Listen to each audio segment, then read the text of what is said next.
నమస్తే KSK TV news కి స్వాగతం. నేను రియా. ముందుగా వార్తల్లోని వివరాలను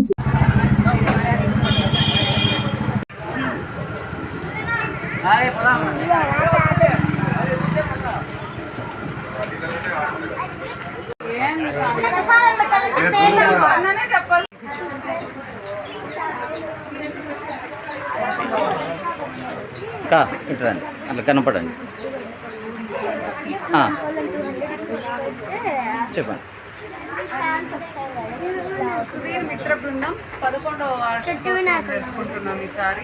ప్రతిసారి ఏదో కొత్త కాన్సెప్ట్ పైన వినాయక చవితి జరుపుతుంటాము, అవగాహన కల్పించడానికి ప్రజల్లో. ముందు సంవత్సరం 10వ వార్షికోత్సవంలో సత్యమేవ జయతే అనే కాన్సెప్ట్ తీసుకొని వచ్చాము.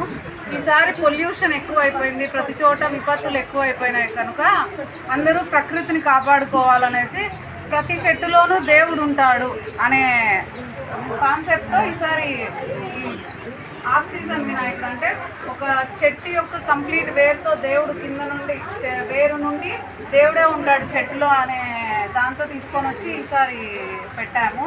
సో అందరూ ప్రకృతిని కాపాడండి, విపత్తులు రానికోకుండా చూడండి. ఇప్పుడే చాలా విపత్తులు వచ్చాయి.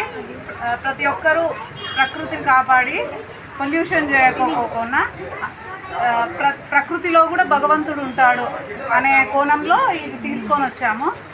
జై బోలో గణేష్ మహారాజ్ కి జై.